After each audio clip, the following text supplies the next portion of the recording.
All right. Good evening, everyone. I'll move around over to the front here. We've got folks in the room. So you can see the small screen we got here. They put us in a separate room from our usual room, so we don't have the projector. But welcome everyone to the Houston July 2024 meeting of the Houston Electric Vehicle Association. And so we're excited to have a couple of speakers here tonight, Ralph Adams and Charles from Richmond, Virginia. And then we'll talk about some other additional things. We have our member, Jim Thompson, who's experienced some things here. As a lot of folks here in Houston know, we are in the middle of a somewhat power outage.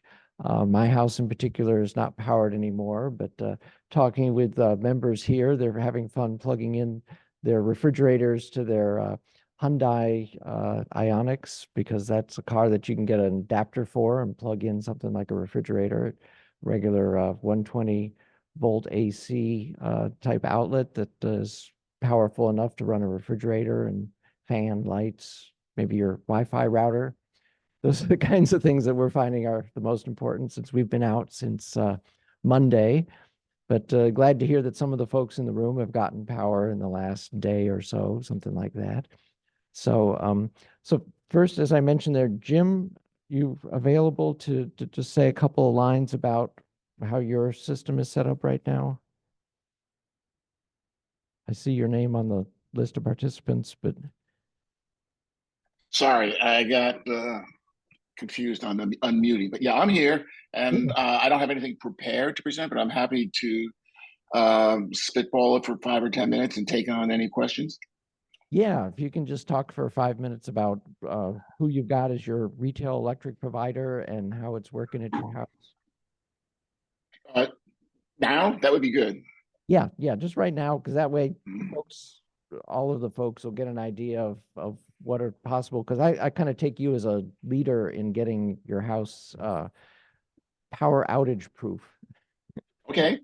Um, just to make it interesting, my Powerwalls are showing 8% charge left, so they probably won't make it through this meeting. So I'm glad I'm leading off here. Uh, so here we are in this miserable uh, crappy grid that we call the Houston or ERCOT grid. It has once again failed us, despite the fact that this storm was tracked and known about for 2 weeks before it actually hit us. Uh, Granted, the course of the storm's travel across the Gulf of Mexico did vary, and it did swing further north and east than originally predicted, but uh, I'm going to just very briefly say that I blame Centerpoint, who is our TADU provider in this area, for being insufficiently prepared. All right, that's my 2 cents to get off my soapbox. Let me tell you my current situation, or first, a little bit of background, just a minute or two. I am sitting in a home in Southwest Houston that in 2017, I had rooftop photovoltaic panels installed. And then 2 years later, 2019, I had backup batteries, Tesla Powerwalls installed. I have three of those. It's kind of a progressive disease. First, I got an EV in 2015, and then 2017, solar, and in 2019, the backup batteries.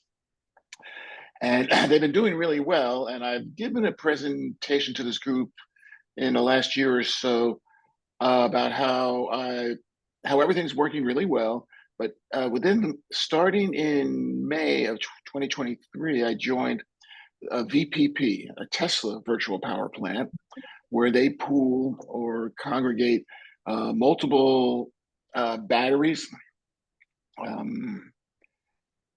Hold on here.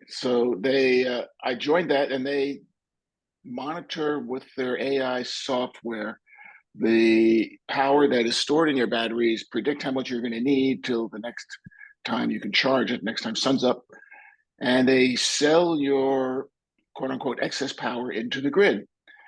And it can be very profitable. And my first 12 months, which were May or June of 2023 until I guess May of 2024, I added up all my electric bills that I paid to my new REP. My retail electric provider is Tesla Electric.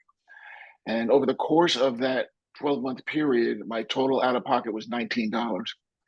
And this is in a city that's notoriously hot and expensive to run, air conditioning being a very high price, a very high demand menu item when you live here. So I won the electricity game, at least for year one.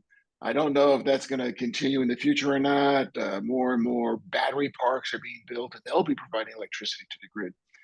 And terms can change, and anything can happen. But my first year, I would have to say, is a success, or was a success. That's really So good, and of course, a good thing is that you've got power on because not to give out too much info, but you've got a family member who's sensitive and you need power, and so economics are one thing, but during this week, it's really just having the power that's really good. yes. Yeah, yeah. So now the battery backup system hasn't been 100% effective this week. This week was a real learning lesson. In May, when we had the derecho come through, I had a 12-hour outage, and the batteries did fine. They flowed into my house. I got enough batteries, according to Tesla, for full house backup, AC and everything in the house, all lights and televisions, et cetera, et cetera. So that's been pretty effective. Hold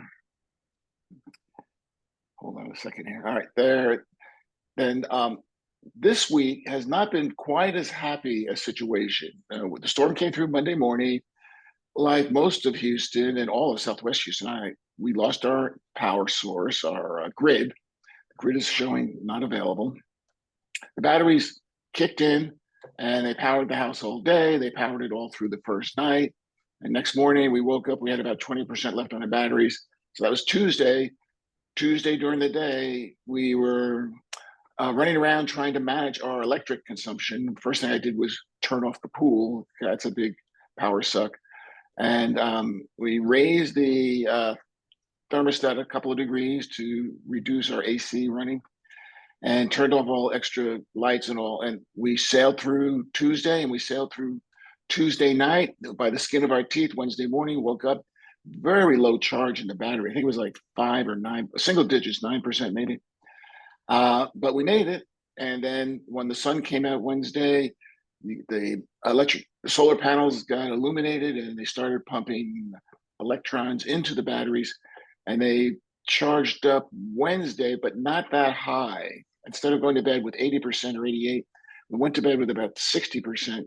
So Thursday morning, today, after I got up about 5 o'clock, and about 5:10, I'm standing in the kitchen, all the lights went out because the battery is totally depleted. So having been through somewhat similar instance during the famous winter storm Uri, some people call it, where most of the city suffered an outage, most of the state really. I do know this much from the behavior of the battery, that when it's depleted, it will try and restart itself once an hour, and it'll try that for about 5 minutes. Because even when it's telling you it's zeroed out, there actually is a little reserve of power at the bottom of that battery, or 3 batteries in our case, and it will hold on to that to try and restart itself. And back in those days, that was in 2021, it would try multiple times, and after about, I don't know the exact number, maybe 6 or 10 times, the reserve would be exhausted and it could no longer restart itself. There's a workaround for that. You can do a manual restart. There's a reset button in the gateway box, which I learned about by calling Tesla support back in 2021. Back to the present, I had the instance of the batteries being totally depleted. And when I called Tesla about 5:30, I didn't get an answer. Of course, I then found what their real hours are, support hours. I called them again about 7:30, and they said, well, you can do this and you can do that, but the thing is designed to try and restart itself for 5 minutes per hour. So at about 8 o'clock yesterday morning, that's the 5 minute period from 8 to 8:05 is every hour on the hour. All of a sudden I look around and the lights are on in my house because it had restarted itself. It may have sensed that electrons were flowing in from the PV panels on the roof. But that got us through yesterday. And last night, it was successful. I mean, obviously, you don't want to be too hot at night. And then this morning, it was very low. It was like in the single digits. And we got through the whole day. But we had two poor behaviors. One, we had a housekeeper come today. She hadn't been able to get here in a week. And she did a few batches of laundry. And the clothes washer and electric dryer, they suck a lot of juice. And I knew that, but we had to have the clothes cleaned. And then the other thing that happened was, I don't know about your part of town, but we got a very strong and fairly long-lasting thunderstorm this afternoon. Very powerful. And that prevented us from doing as much charging as we wanted. In fact, the solar panels dropped to 0 for the duration of the storm. And then they actually started charging again after that. And I think we could have survived with one of those issues, the running the appliances or surviving the storm. But with both of them, we're very low on power right now. I'm showing 7% on the app.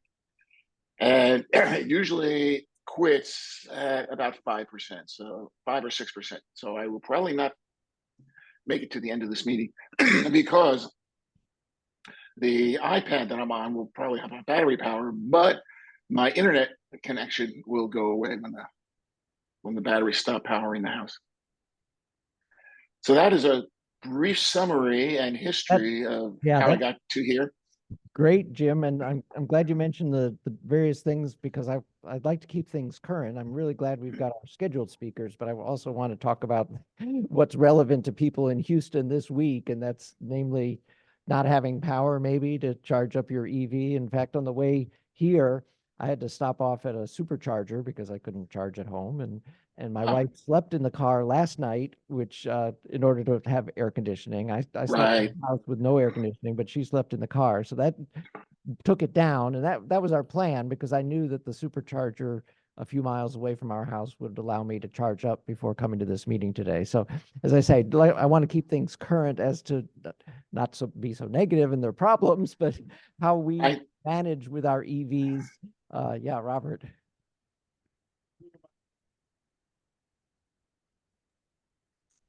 I had to go to my mother's house and take my 120 charger there and then just plug it into one of the outside outlets, the 120 outlets, and just drip drop electricity. It's akin to drip dropping gasoline into an ice car. And it worked, but it takes a long time. So it's good to go with the backup sometimes. Yeah, going with slow. Yeah, you just stay there at the family member's house and as long as need be to be able to get your car charged up and stuff. So I have a question. I'm not sure if that was Dave talking about the supercharger, the Tesla supercharger, or Colin, but so were there lines at the supercharger that you found that was actually energized? No, there were no lines there. It has about 10 stalls, and I think I took number 8 or so. There's still a couple more available. So is it hard to find a supercharger that was energized, or did you have to travel to an unusual place, or was it? It's the closest one to us. It's about 6 miles away, something like that. It actually hasn't been there all that long, and we don't normally use it because, of course, we're charging at home. I have directed other people there when they need to be on that side of town because it's so far from one side of Houston to the other. There's quite a number of superchargers now all around. So I haven't actually compared other ones. I know somebody said that the one at Buc-ee's in Katy was operating, but I actually haven't surveyed them because that really wasn't a concern. In Houston, That's interesting. two were out maybe yesterday, and I don't know if they were even ever active. Yeah, they Which was that, Colin? I don't know. I'm saying there's around 10 around Houston. Right. And 2 of them had no power. All right. I can tell you sorry, go ahead. that there are people waiting in lines in the middle afternoon, I would say. Okay, good. And locations are waiting too. Okay, that's good to answer your question there. That's good info. Yeah, that's the whole idea is spread info around and get folks aware of things. So, okay, good. Thanks so much, Jim. That's really, Welcome. and By the way, on that last topic, if you'll give me 30 more seconds, I did take a look at the supercharger map that's built into the car yesterday or the day before. I think it was yesterday. And it showed all the superchargers in the Houston metropolitan area were open and had spare charging stalls. The only one that was grayed out, was not available, was one out on the west side of town on Highway 6 and about Westheimer by the Seismic entertainment area. So keep that in mind. It's one nice thing that the car will show you where all the chargers are, what the availability is, and you can just push a button on the map and it will direct you to it. yep. All right. So that's kind of an answer to your question there, Ralph. And so, yeah, we can move on. And so after Ralph and Charles, we'll also have Daniel Lee speaking up a little bit as a third speaker as well. But yeah, I'm glad that as Colin and I were getting things set up. So as I said, we had to move rooms here and reorient and such. Glad that John was filling you in on some of the history, because the way our chapter started was all folks doing their own conversions. So I understand, Ralph, that you work at BorgWarner. And so how about if I turn it over to you and you can tell us about all the good things there? Sure. And is that Colin speaking? This is Dave. Sorry, Oh, okay, Dave. we haven't been in front of the camera ourselves. Okay. Okay, no problem. So Sure. one just question, just for timing's sake, how, because I can talk about this stuff like all day. How much time do you want me to take on this? So I know how to pace it. Right. How about yeah, I was gonna say we've got the Sweet brothers here, John and Eric, and they have a great interest in your topic. And so I was gonna say 25 minutes and then followed by 10 minutes of Q&A, something like that, but real roughly. Perfect. Okay. Okay. And you guys, I can tell, I mean, you guys, you're an interesting set. I mean, I had no prior knowledge really about the Houston EVA, but you guys are power users, if not more than that. So this is really interesting to kind of talk to you guys and hear what you're up to. And yeah, super informed group of people, I can tell. So, okay, so by way of introduction, my name is Ralph Adams. I live in the greater Dallas area, but I lived for 20 years in Houston. So I know all about storms and hurricanes and water coming into your house on rain events. We used to live in the Southwest off of Buffalo Speedway in Houston. And I was originally, until relatively recently, I was in the energy business, and I had nothing to do with auto technology companies. I worked for a company that was based in Houston that owned a lot of power plants, really large conventional power plants. So we were trading energy, we were managing power plants, and my background is essentially in energy trading. A few years ago, I was getting increasingly interested in things going on, innovation in the energy space. And I had observed that my company, we completely missed some of the most seismic shifts in the electric space. Like for example, we completely missed the renewables push. We owned at one point in time, say 2005, when I was was included some of the time I was in Houston. We were on a trading desk on Louisiana Street downtown, and our flagship power plants were in the Midwest and principally in Illinois, and we owned giant coal plants. And the coal plants were in the process of being cleaned up with scrubbers, and there were these consent decrees with the environmental agency in the state. And someone at one point said, "Oh, did you hear about that 5 megawatt wind farm in Minnesota?" And I vividly remember we laughed. And 5 megawatts, because the power plants we managed were like 1,800 megawatts, and our cost of production was really, really low. And I remember in 2005, we snickered at that 5 megawatt Minnesota wind farm. because back in 2005, there really wasn't a whole lot of wind on the grid.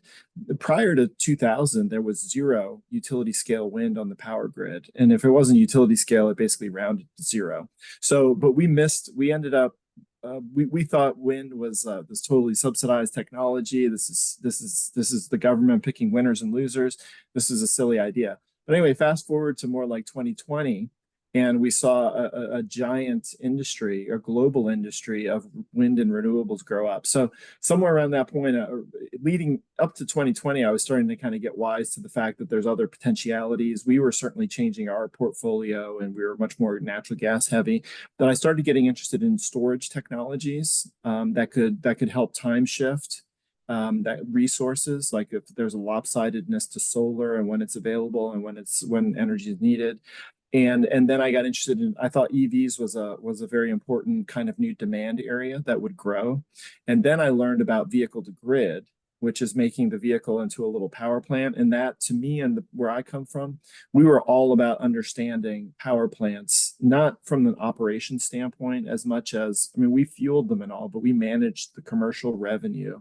And to us, we converted power plants to spreadsheets as what we call options. And it was like a financial option. If you've heard of puts and calls, that is the way we conceptualized power plants, as just numbers and probabilities of certain types of outcomes happening, and what's your gross margin going to be based on your exposure.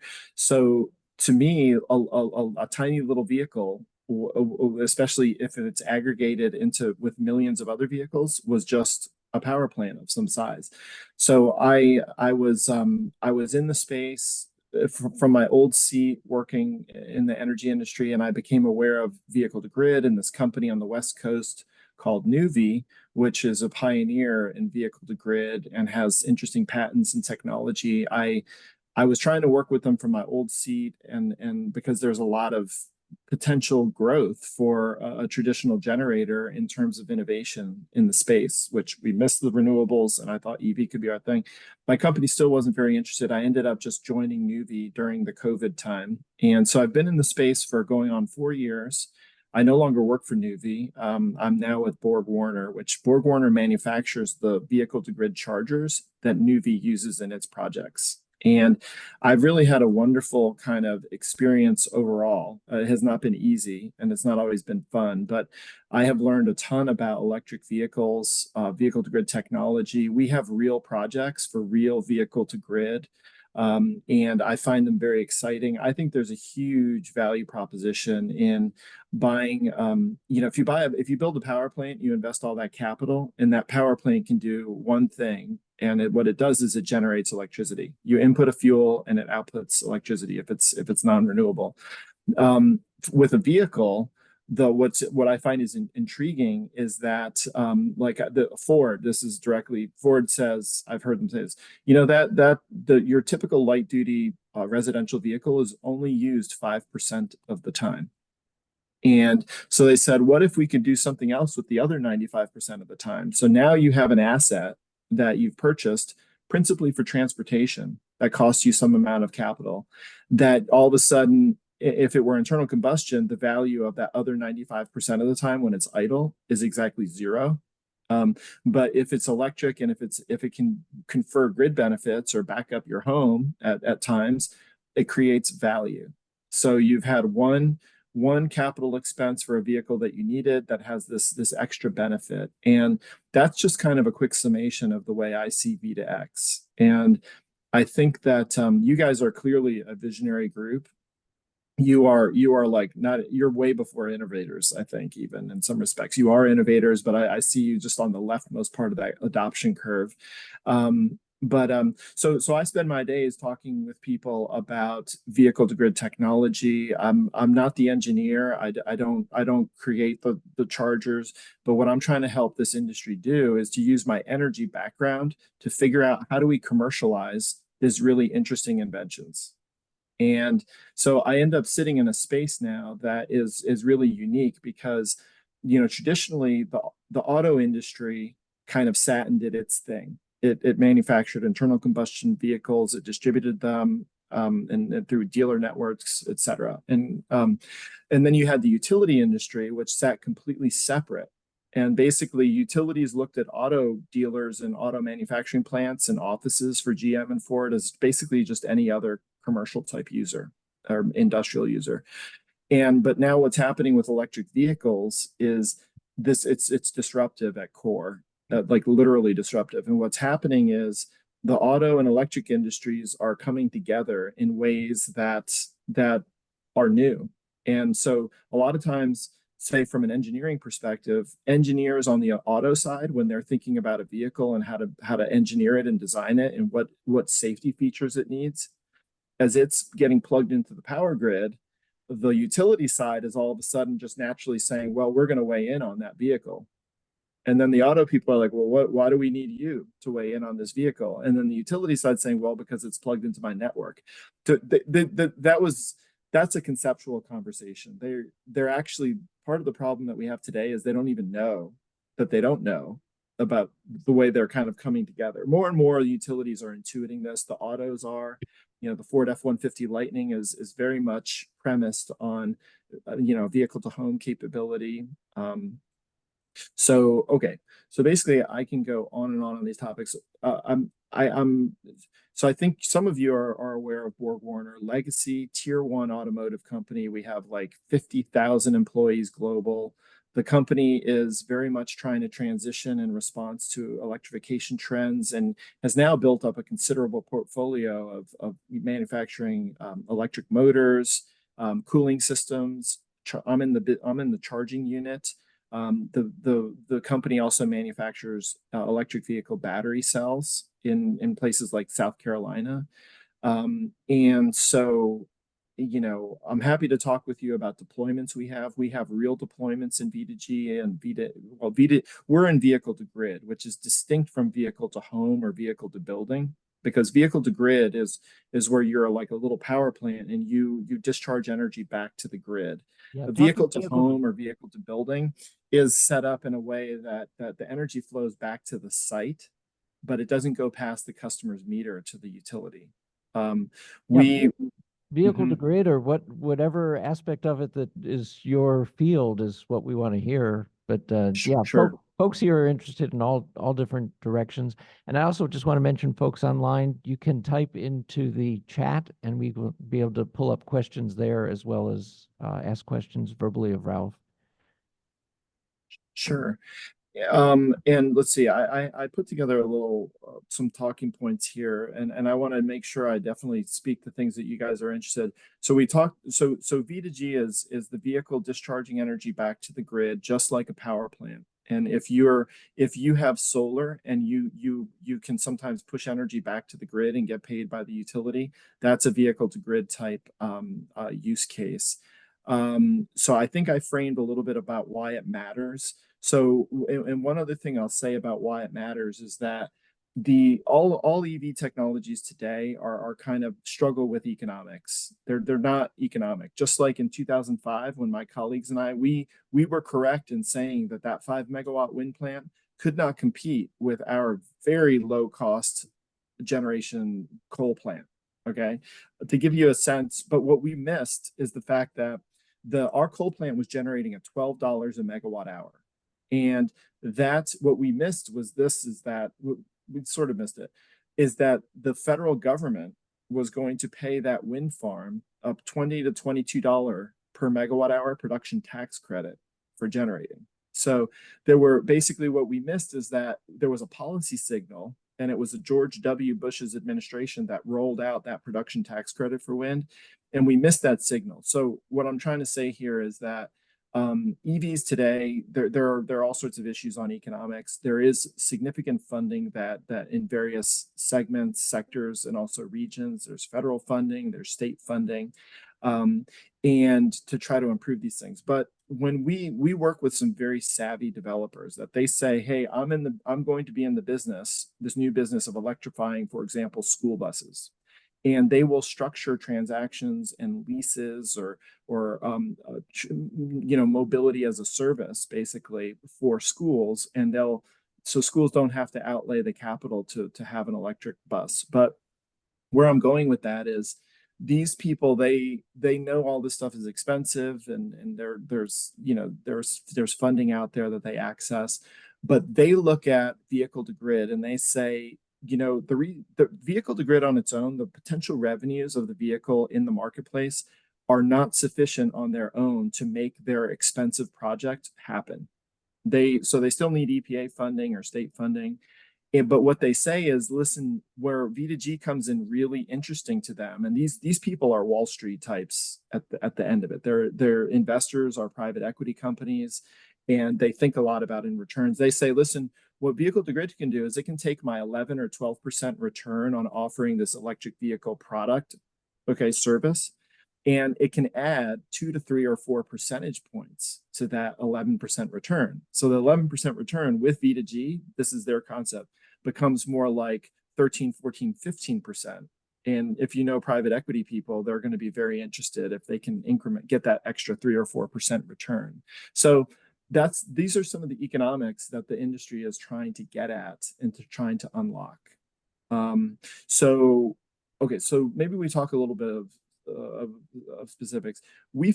Our focus segment today, and like the most active vehicle to grid segment in the United States today, is school bus. It's electric school bus. They have large batteries, like the typical school bus model today. It's a big class, a type C or D, which is the traditional bus that you all think of, the yellow school bus. It's a 220, 250 kilowatt hour battery. And so a lot of times, those buses are largely not used during the summer months. So the US power grid peaks in the summer months for the most part. And so therefore, if you have these vehicles sitting idle in the summer, but they can store energy and discharge energy if they have the right technology, they can participate in grid revenue programs. It's very interesting what Tesla led on that VPP on those pilots, and expect more from Texas, and definitely the issues like at Centerpoint today. I saw news stories. There was graffiti called people were saying center pointless. Those kinds of things are going to become, those pressures are going to be very understood by Centerpoint. I'm happy to chat with you about the utility aspects of this, but we have buses through our various customers, like in places like New England, where these buses can legitimately make net of costs on a per bus basis for a summer discharges like $10,000 per bus per summer. So wow. These buses still cost huge amounts of money, but for the schools, they're not really outlaying the money because the EPA is helping them buy these buses. So this is where those investors are very interested in that $10,000, because they're like, if we can get over the CapEx issue, the higher capital cost of vehicles and chargers, and then the infrastructure upgrades required to transfer all this energy, then they get this dividend of $10,000. And that is plus they get the O&M benefits, the fuel benefits, et cetera, the maintenance, lower maintenance, which they're realizing. And so that's a real number that I'm sharing with you. And that's in a state called Massachusetts. They have a demand response program that basically they want to mitigate peak usage, and they'll pay customers to mitigate that. California has programs, Vermont has programs. There's a cooperative in New Hampshire that has for a long time, they said, I'll pay you my avoided cost of energy. So if it costs me $1,000 for my peak megawatt hour of energy, if you can do it at $999, I'll just pay you, and they'll let vehicles participate. That's some real innovation. So if this V2G is so interesting, well, maybe we talk a little bit broad brushstroke about, well, why isn't there more of it? Right? Like, it's very nascent. I said it's in school bus. Refuse truck, by the way, is an excellent segment. We're active with some refuse truck developers. We have a project in New York State that's going to do it. Those are going to be vehicle to grid enabled. And actually, I think Texas with Winter Storm Uri was an issue. Texas is super tight. We've got data centers, like huge data centers. My colleagues where I used to work, it was a company called Vistra or TXU Energy. That's where I used to work. They've been telling me about the data center push. And data centers use 500 megawatts at a clip. And so anyway, there's going to be infrastructure that gets built around that. But Texas has a lot of issues. California has huge issues and is obviously the leader in everything EV. But what I was going to say is, why isn't it happening faster? But it's not happening faster because for a bunch of reasons. We talked about that disruptive thing between autos and utilities. These entities, I know lots of OEMs, I know the Fords and GMs of the world, they don't really understand the utility grid. And the utility grid doesn't really understand the autos. I don't mean I'm not casting aspersions at anybody. It's all new. And there's so many things to do, and it's also confusing. But I had this great quote from a dealer that we work closely with. It's a second generation family owned dealer of Bluebird school buses. And I've known these people for quite some time, and we've worked on various projects. But in our first year of knowing them, again, I've known them for 4 years now, we used to start talking about the utility aspects of projects, and it was very funny. They're very strong-willed, very boisterous individuals, and they're used to just getting their way. And they would say to us and me, they're like, listen, why are you complicating this discussion? This is just a bus, and it's just a school bus. And that was 3 years ago. And that thinking from them has changed, by the way, because as we actually started doing projects, they saw how pivotal this new entity in their projects. Their projects used to be a school, a dealer, and then the OEM. And then the fueling was an afterthought because everybody could get diesel. But now it's a school, it's a dealer, it's a charging vendor, it's a utility, and then it's all this new technology, and then you need help figuring out how to do these electric projects. So they have progressed in their understanding, but that was a learning curve that they had to go through. And they said, well, why? It's just a bus. And I'm like, but they don't realize that when you want something from a utility, like you want service for high powered buses, 3 months from now, the utility is going to look at you and say, you should have called me last year because it's going to take me 1 year to buy the transformers. And so this is all foreign. So some of this is just gaps, and they're really interesting. Some of it, though, is that utilities, especially investor-owned utilities, have ways that investor-owned utilities are state organizations. What I mean is that they're the four corners of their entire universe happens within their state because they don't cross state lines. They could have an affiliate in another state, but electric investor-owned utilities are regulated by their states. And so all CenterPoint does not care that much. They don't care at all about what's going on in Florida or Nebraska or New York State. They care about what's happening in Texas. And what CenterPoint does is they manage outcomes in Texas that relate to how their shareholders make money. And their shareholders make money by what the PUC in Texas tells them they can make. Because the PUC says, okay, you can go spend this money and earn a rate of return for your shareholders. So where I'm going with this is that the utilities have set up, this system has been set up for 70, 80 years, right? It's evolved, but it takes a long time to change that. And we have to look at what are CenterPoint, for example, what are CenterPoint's motivations around EV? And are they interested or not? Like everybody on this call is interested in EV, but you might go to CenterPoint and say, well, it's obvious, like this is a great idea, right? But with the way CenterPoint looks at the world, it may not be obvious.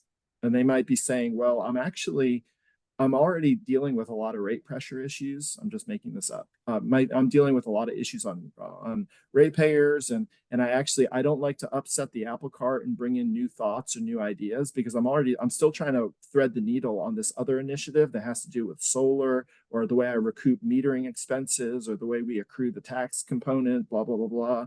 And I don't want to bring up EV right now. So I'm not saying that's CenterPoint, by the way. I don't know what CenterPoint's up to, but what I'm trying to illustrate for you is that sometimes these very powerful entities at the state level, these IOUs, they're totally enmeshed in the regulatory process because they work with their regulator to determine what do we do for ratepayers?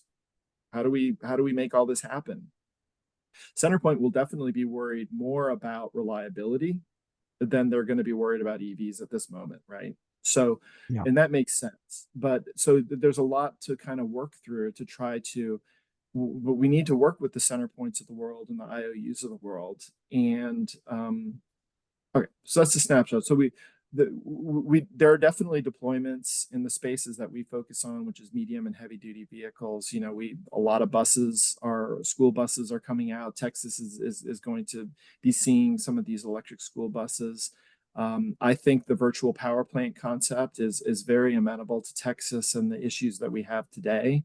And I think another problem that the industry has is the industry thinks that if they create an invention, which is an electric vehicle and maybe a charger that does bidirectional like my company, I think they feel like they've done all the work. But the problem is, and this is what I'm telling them, it's like, no, you haven't done all the work, because the utilities really determine a lot of what can and cannot happen. And we must engage the utilities, the regulators, the policymakers, right? Because none of this stuff is economic today. And our customers are not really, and this is a broad brush stroke, our customers aren't really paying for those school buses. It's EPA. It's driven by a policy, just like those wind turbines back in 2005, which were not economic in any way, shape, or form with coal. But that industry was listening to a policy directive that came out of federal government. It had a lot to do with energy independence. It had a lot to do with turbulence in the Middle East, oil risk, etc. And so anyway, the industry needs to get savvy and find ways to message on the ways that can help policymakers, including on V2G. And you as a group, like projecting your voice and talking to people about, hey, we need more resiliency solutions, and it really doesn't make sense to have all of this rolling storage without unlocking more of it. And just because it doesn't fit in the current structure doesn't mean that we abandon it. It means that we have to think about how these structures need to evolve. So that's kind of what I spend my day thinking about and doing. So I think I covered it there, Colin. I don't know are we okay on time? Oh, I got 22 seconds left in my 25 minutes. So I think we're doing great on time here. We're very fluid and such. So we got the camera showing some of the people in the room. It's not quite wide enough angle to show everybody.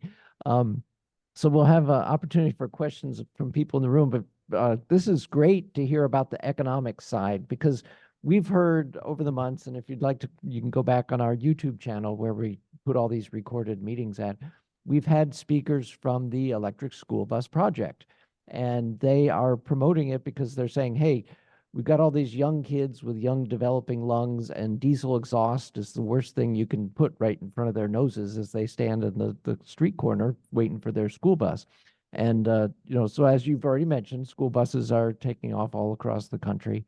And some of these other things, like now, 5 megawatts, that's less than one wind turbine for these offshore wind turbine wind farms that are going on out there right now. And they're, the way I read it in the press, they're the price leader on the lowest cost per megawatt hour. So it's great that you're the economics here.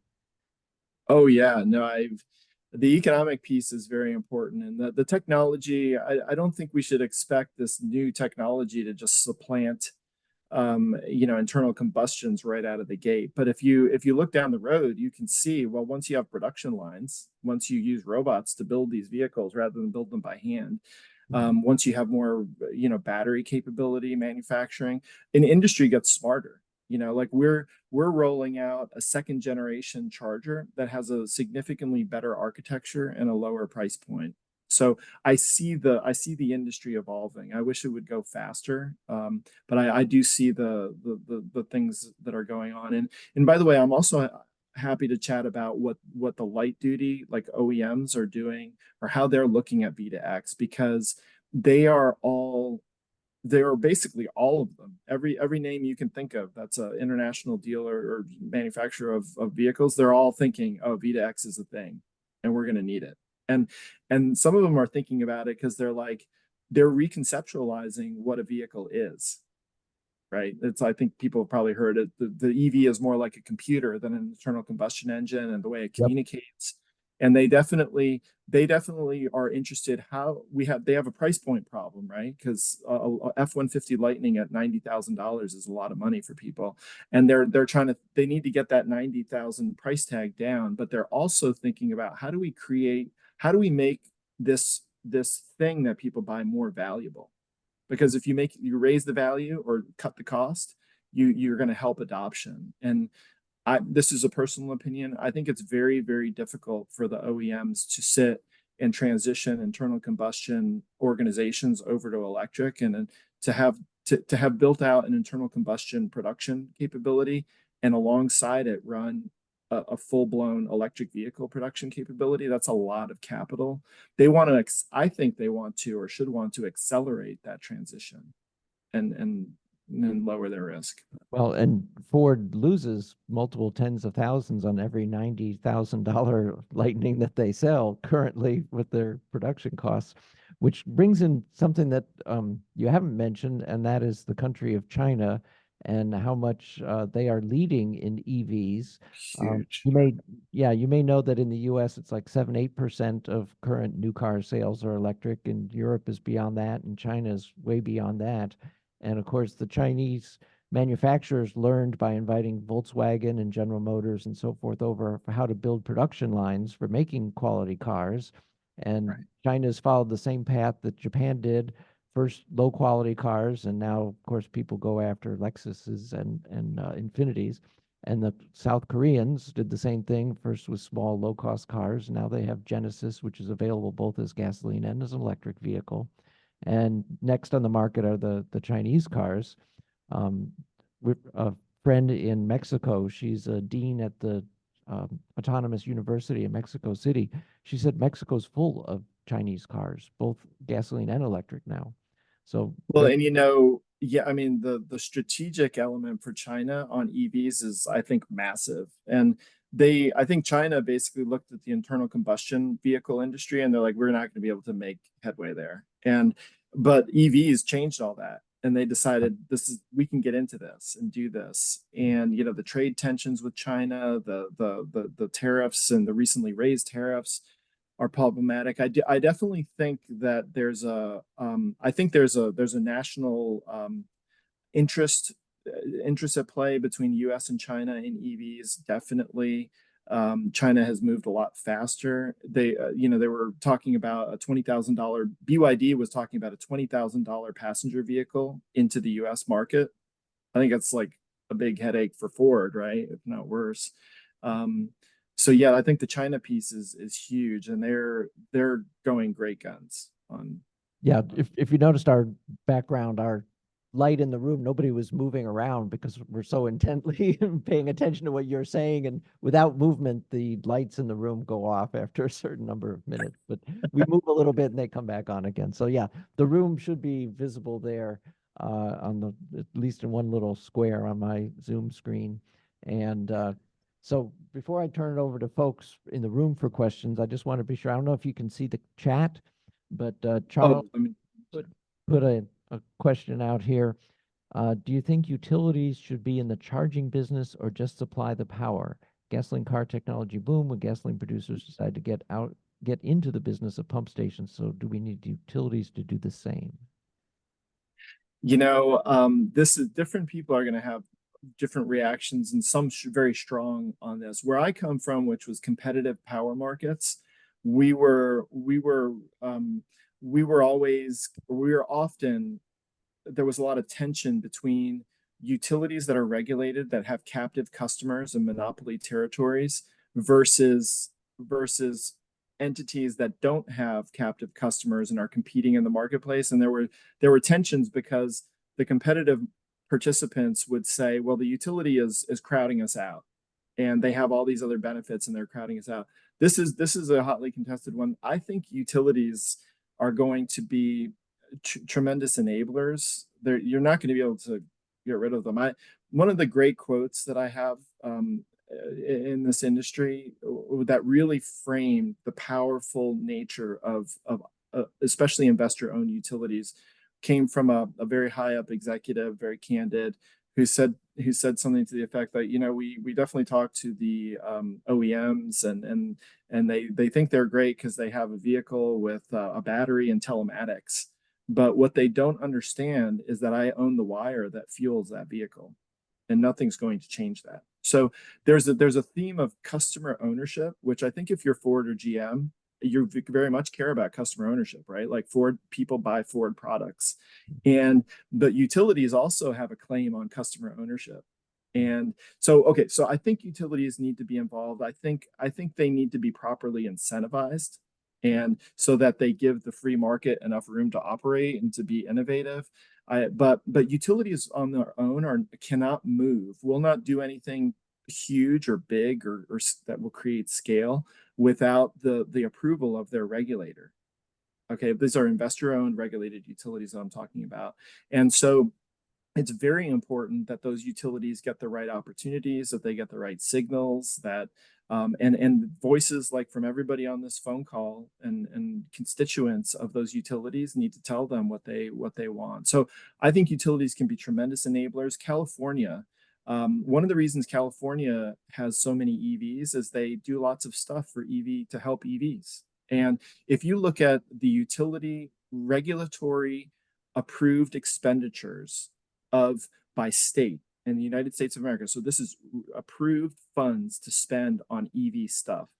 I think to date, this is getting a little dated, but as of a year ago, there was over $6 billion of approved funding from state regulators to their utilities.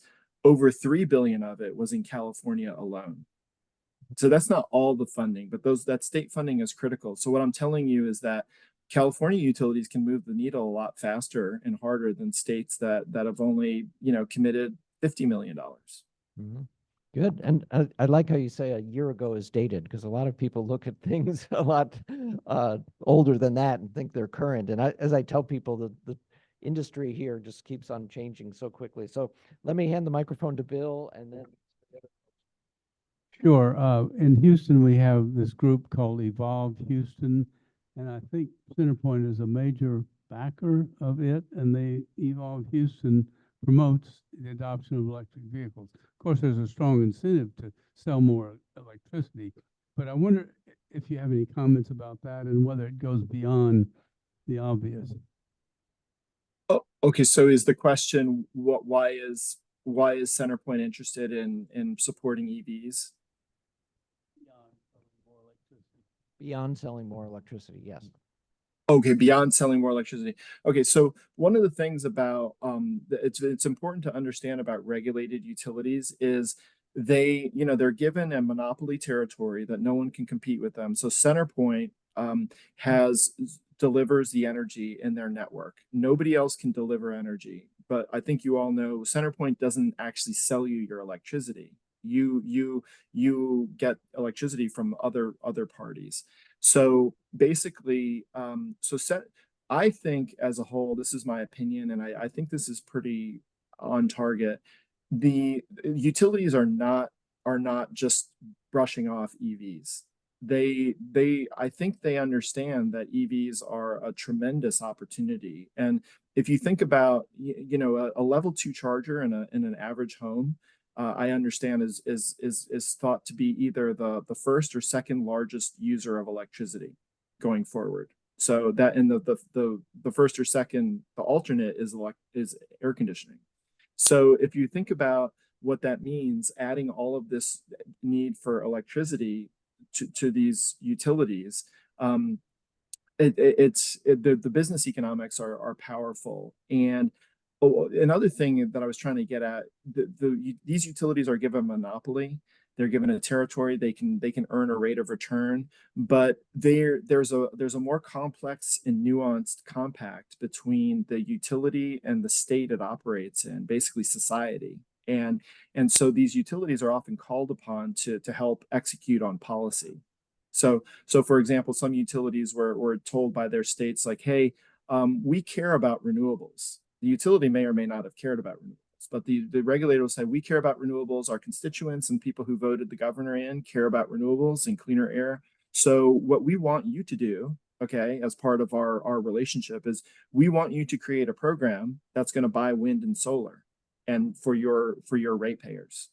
And then the utility will say, well, can I recover my costs? And they'll negotiate all of that. And then, so the utility will be incentivized. So what is CenterPoint doing? I mean, I think as an organization that their shareholders are going to ask them, what are you guys doing on EV? Like, what are you doing? Like, EV seems really big, isn't it? And then I think that this is speculation, but I think, I think CenterPoint's going to want to be, the utilities want to be good. They want to be responsive to their constituents. And I know that might be a little bit hard right now because there's blackouts in the Houston area, but they really do not like to be seen as holdups, and they want to be good citizens. And I think that if the utility can run their grid more efficiently, and a fun fact about electricity distribution networks, like where you're sitting, what's powering wherever you're sitting right now, if you have power, is that network and all of the capital in those wires and transformers is only used about 1/2 of its capability. So like, if you built a manufacturing plant, that you want to running it at 99% utilization is better than running it at half utilization. So I think what clever utilities can do is they can say, oh, if I can have the same invested wires, poles, transformers, and I can run more volume through it, it's going to be accretive to ratepayers. And that math is unassailable. Okay, what I just said to charge you. overnight when there's excess power available. Yeah. And when the system's not utilized as much, and they can alleviate, this is one way, a utility that's smart, I think, could then tell their regulator, hey, I'm doing a really good job with this, and you can see the benefits I'm conferring to ratepayers. I think that they will then want to use that in the horse trading for something else the utility wants, to have a better, stronger position with their ratepayers, with their constituents, to say I'm a good citizen. And then I think it's just helpful for them to run their business, and they don't get as much pressure in other areas. So I think they're being smart about some of those things. So I hope I answered your question. I don't know specifically about CenterPoint, that I tried to lay out some dynamics on how regulated utilities look at the world. Yeah. And I think the statistic is about 80% of car charging is done where somebody parks their car at night. But so yeah, in the home. Yeah. Yeah. Let me hand it to Eric and then we'll pass it around. So my question is, it seems to me that there are so many advantages to vehicle to grid. Some of them we know, and some that we'll discover later. But in order to make it work, things like stabilizing the grid and that type of thing, you've got to have so many moving parts and groups working together. You've got to have the charger manufacturers like you guys. You got to have auto manufacturers that build their cars to work with your chargers. You've got to have the code regulators that write the code, the rules that you guys have to follow. You have to have grid operators that agree to these and facilitate. So to me, it's kind of a chicken and egg kind of scenario. I wonder how you picture this cycle getting started and actually working. Sure. So, and that's a great point. There is a lot that goes into it. So what's happening in my experience, and one of the advantages that I've had is that, we are at Nuvie and also at BorgWarner, we have real vehicle to grid projects. And so I end up seeing a lot, but you're right. Right now, it is very involved between a vehicle manufacturer and a charger manufacturer, and also the software operator, because software is very prominent in how to make these vehicles do the stuff that they need, and then also how to coordinate with the utility. So there's close integration. There's a lack of standardization today, but we are doing our piece, say in the electric school bus market, where we test our charger with different school bus manufacturers. And so then you have extensive conversations as you're trying to make sure that your charger works with that bus. And in practice, what will happen is they'll test compatibility. They'll find a problem, and then the charger company and the software people will talk with the OEM and their people, and they try to ferret out what these issues are. You know, I think that the OEMs are very sensitive to these kinds of things as well, and that's why, you know, the Fords and GMs of the world were adapting the standard that Tesla had rolled out, and they're trying to find ways to have machinery that works and works reliably, so that customers have a good and positive and consistent experience. One of the big discoveries that I think of 2023, when we ended the year, there was a UAW strike, which was difficult on the auto industry. But one of the other things that 2023 revealed was that, in bold letters, was that the average public charging experience was not a very good one. And the chargers and vehicles were having a hard time talking to each other. And so I think the Fords and GMs of the world, they know that they need to satisfy customers at a very large scale, and they're looking for things like NACS. They got very comfortable with integrating into the Tesla network. And so what I'm trying to say here is the industry is aware of these issues and is trying to address them. I see it in my day-to-day. We're not perfect, and we need a lot of advancement and evolution. There's a lack of standardization even on things that are needed, and that's where the auto industry is SAE. I can't remember what that stands for, but SAE regulations Society of Automotive Engineers is that's the pivotal marker for auto manufacturers. But then in the utility realm, you have like UL type standards. And then these, in an EV world, these standards can sometimes conflict. So these things are being worked out. I see it in practice. There is very much chicken and egg and all sorts of stuff on how to get things done. But it's sort of like you just sort of try to chip away at it. And, you know, and there's no replacement for actually doing things. Yeah, I'm glad you brought up the NAC standards then too. So let me pass the mic over to Robert here. Yeah, it was good meeting you at the Sci-Fair event. We all enjoyed that. My question is, everything's going electric, aircraft, watercraft, battery-powered trains. Has your company looked into that anyways, or what the potentiality of that is? Yes, and it's good that you asked, because in the last few weeks our customer, I think, said it was like the first ever, but it was like the first ever marine vessel to grid application. It was in Canada, and so these are work boats that they're using, and I guess, you know, the Canadian government is significantly helping these technologies. But yes, we've definitely seen vessel to grid, and I think that was like they did some discharges with it, and they said it was the first ever discharge, and they feel like they have a very strong use case because the duty cycle of the vessels is such that, just like with school buses, a very good duty cycle, it can match to solve certain types of grid problems. So I haven't seen anything about aircraft, but I know there's a lot of all sorts of work being done in this area, and, you know, all sorts of innovation, even in pairing up stationary batteries with high powered chargers. You know, that's very much, that's real, like that's happening. People are installing those. So there's all sorts of innovation across the space. Yeah, it's always good to see innovation. So how about last two questions, one here and one online? So in answering the previous question, you said that safety regulations like UL and such are an issue.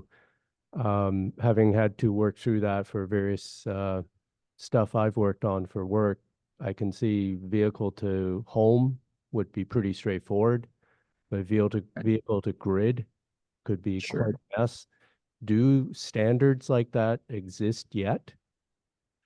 Yeah, great question. So, okay, so solar today, well, the question is the inverter.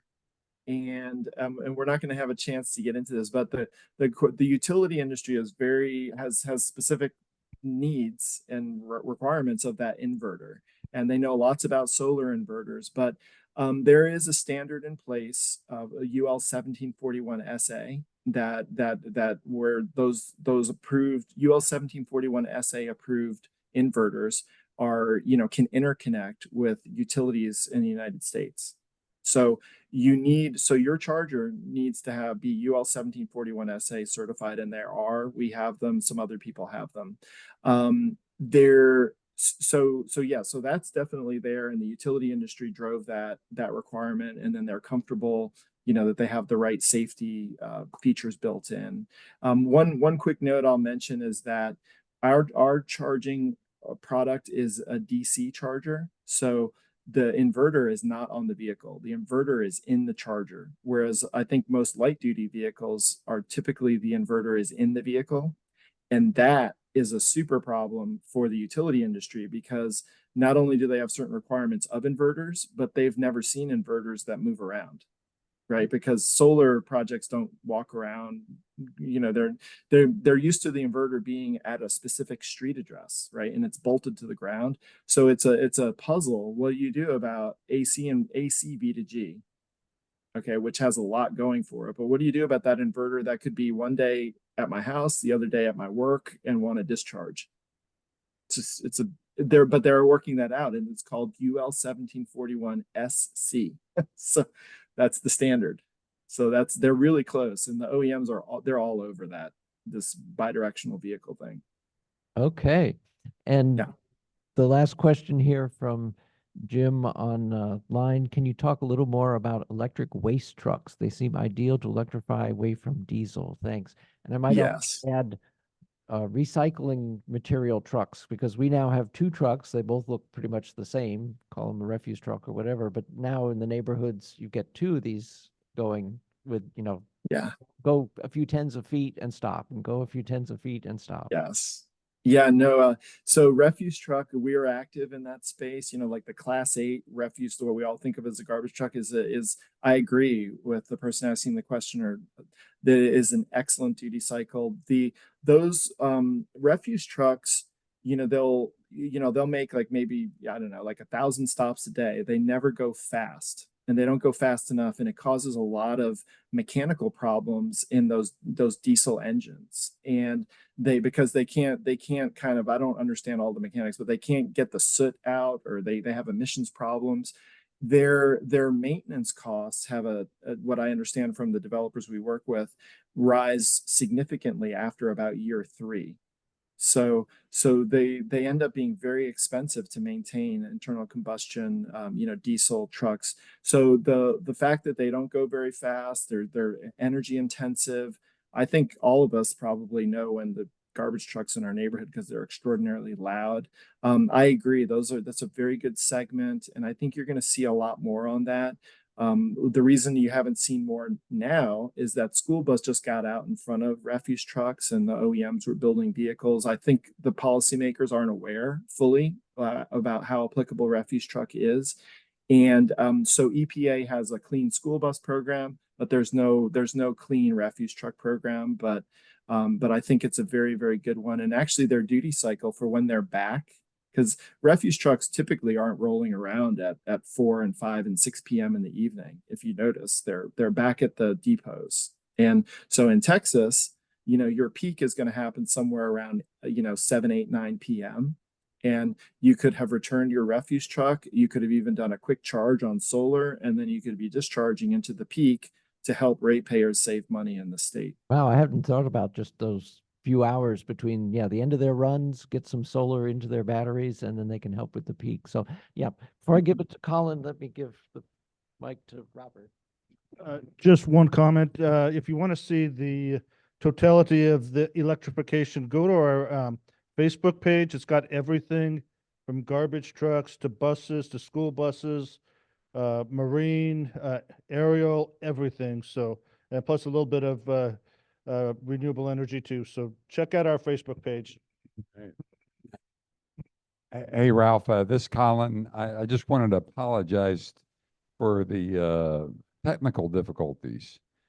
We had no problem. We had you guys have power outages. No problem. Yeah. I think we lost 2 projectors in this facility, and so it is not anywhere close to the smooth preparation that I like to get. I did not get that, but the good news is the AC works. Yeah, So, hugely.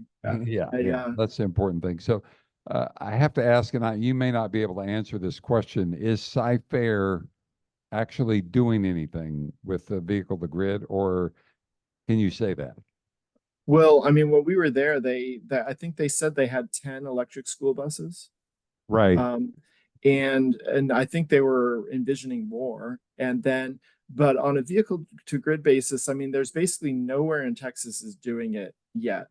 But I think the stage is set kind of nicely, as you know, John was talking earlier before we got started about how his Powerwalls well, I'm sorry, it wasn't John. It was another gentleman, Jim, I think was his name, where his 3 Powerwalls delivered him a $19 bill. Like, that's staggering for the year. So I mean, I think the same mechanics that help that Powerwall, I mean, why can't we do that with vehicles? And I think people on this call have alluded to the fact that Tesla is kind of now warming up to the whole V2X thing. I think there was a view that they just wanted to sell electric vehicles at first, but I think, you know, I'm sure they've been thinking about this for quite some time.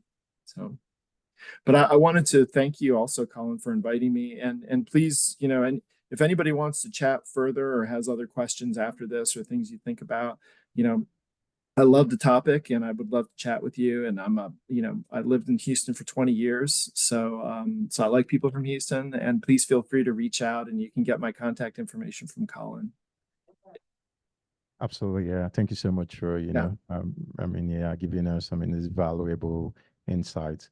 I think the question I do have for you is just more around the competitive power market side of things. If there's a way you could shed light on, you know, yeah, just quick, yeah. In which aspect of competitive markets? You mean among manufacturers of vehicles, or power market activity for vehicles, like into the power market, or? Okay. Have you heard about a concept called transactive energy? Oh, yes. Yes. But I mean, I was just looking at you just commenting in general, not, you know, not specifically. So if you can share something around, you know, around that side, demand response. Okay. Marketing, that'd be great. Oh yeah, on demand response. Yes. So I mean, I think, you know, I think there's excellent applicability. Texas has, you know, Texas has a really tight electric market right now.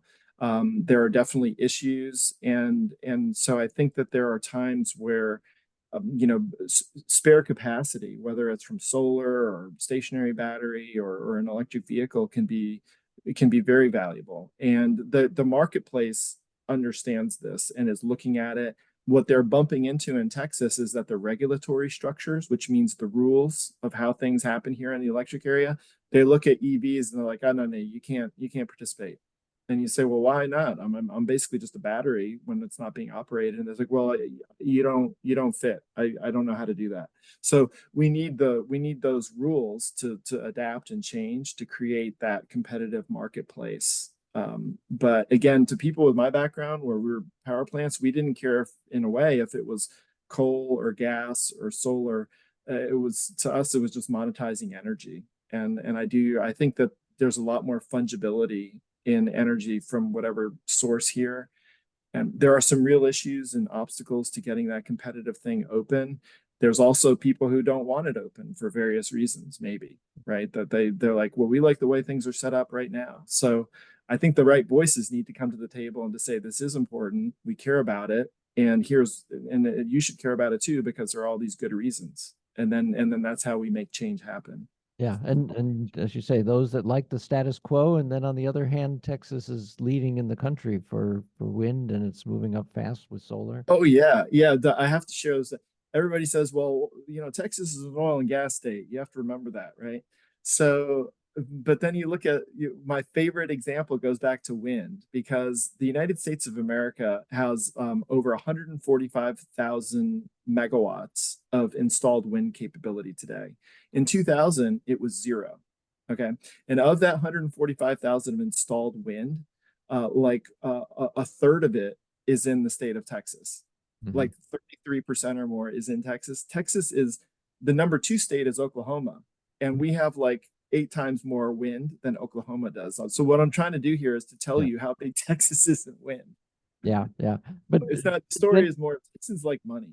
Right. You look at per capita and such, I think Iowa or something, they say per capita is leading, but yeah, Texas in quantity is leading. But all right, this has been great. We could go on, as somebody in the room said, we can start 5 hours of talking on this, but we really appreciate it. And we'd like to see you come back and update us and stuff like that, because this is great talking about Texas and the energy market, because of course, all of us driving EVs, I mean, that's the source of fuel for our EVs, whether it's a plug-in hybrid, which I often call bi-fuel vehicles. As you say, Texas is an oil and gas state. But yeah, a lot of people say that it's more efficient to put 1/10 of the battery that you'd put in a BEV into 10 PHEVs. And of course, that's a whole big debate. But yeah, connecting things to the grid is up and coming, and we'd love to talk to you more. And you could find out more about our members. I was really glad that John Atwood talked at the beginning there before we Yes. started recording. And Well, thanks again for inviting me. I enjoyed it, and we'll definitely be in touch. so there's, yeah, we'll put you in touch with the chapter in North Texas as well. But Oh, yeah, perfect. you're welcome, of course, to join us via Zoom every month of the year. In December, we have a social instead of having a Zoom meeting. But yeah, you're welcome to listen in on all the other things. As I said, we've had presenters from the electric school bus project and other folks. So Well, count me in. Thank you. yeah. So, and we'll switch over. Charles, if you're ready there, I've queued up your PowerPoint that you sent, the PDF that you sent, Keynote, I guess it was, that you converted to PDF. And, or you could run it yourself, whichever is better, Charles. Sure. I mean, I've got it here so I can share my screen. That'd be fine. Okay. Yeah, thanks for inviting me. I appreciate it. Lots of, sure how, and Bob, I can tell you that I'm not going to be talking about the same technical issues, so maybe a little bit more, less technical. Well, Because I'm we more cover less all kinds of things. There's no technical people in the club, but There you go. has all That's kinds perfect. of folks. So yeah, that's why we try to balance things out and such. So yeah, don't want to get too heavy in any one direction. So what I'm going to do is I'm going to drop this in the chat, and certainly feel free to share that out with folks by email, because you're kind enough to invite me to your meeting to participate on virtually. We also have a meetup that occurs every other month, usually on the second Tuesday. And so we actually have one coming up next Tuesday on the 16th.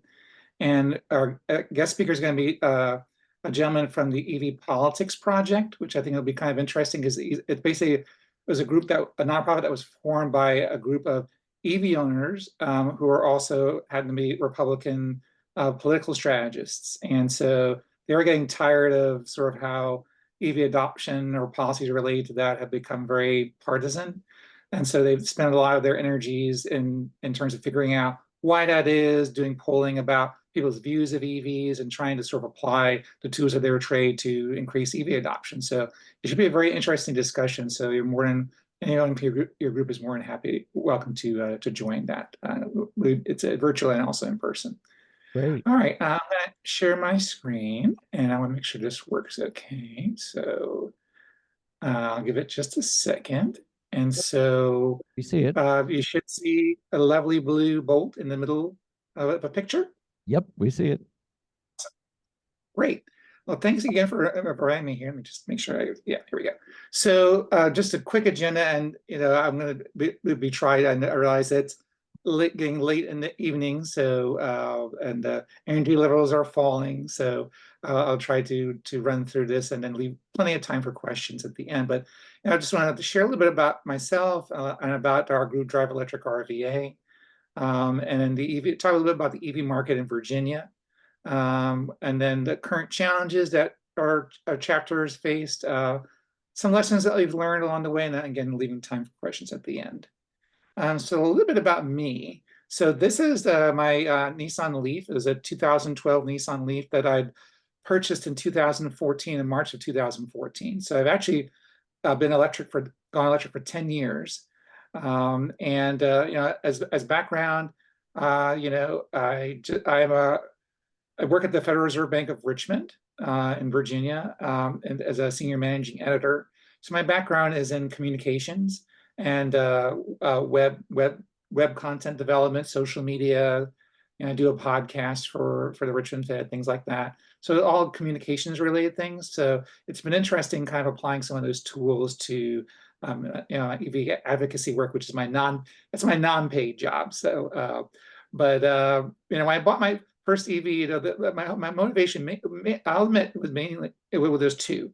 One was, at the time, gas prices were high, not as high as they are right now, but they were fairly high. And so I wanted to replace my car with a fuel efficient car. So I was looking at hybrids at the time. And then obviously I also wanted to reduce my carbon footprint.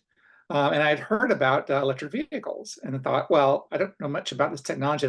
I've seen, hybrids, but I didn't realize that there were actually cars that just ran on battery power. So I actually went and test drove a Nissan Leaf in the mountains of Charlottesville and was just hooked on the quiet ride, the performance of the vehicle, the instant torque, and it was. I haven't looked back since then. And so actually, my second EV. This is my Chevy Bolt. It's a 2020. I bought that in March of 2021. So I've had this one for 3 years. The Nissan Leaf I had for 7. As you see, I have a charger right in the driveway of my house, and you can't see in this picture. Actually, if you look to the right and above the charger, you might see, if you're a solar person, that might look familiar. That's a solar disconnect switch. So I actually do have solar on my roof. I have 24 panels, about 6.6 kilowatt hour system. And so whenever I can, I try to plug in the mornings on a Saturday so I can, get free fuel from the sun. So a little bit about Drive Electric RVA. So we're a chapter of the Electric Vehicle Association, and I actually started it based on my experience as an EV owner, because at the time I bought my car, there weren't that many. I didn't honestly I kind of had to learn as I went in terms of questions about charging and about, is there a certain care and feeding of the battery I need to be aware of? And so I looked around for local groups I joined a couple of Facebook groups and a couple of online bulletin boards, but I was looking for to talk to owners that I could talk to in person. And there weren't any, and this isn't, I should say that our chapter is in the Richmond, Virginia area, so the Central Virginia area, so the capital region of the center of the state. And not much was going on with EVs, or at least so I thought. And so I thought, well, let me reach out and see how many other EV owners I could find and see, and maybe I can get something going. And long story short, we did an event for, I decided to do an event for National Drive Electric Week at September of that year, 2014.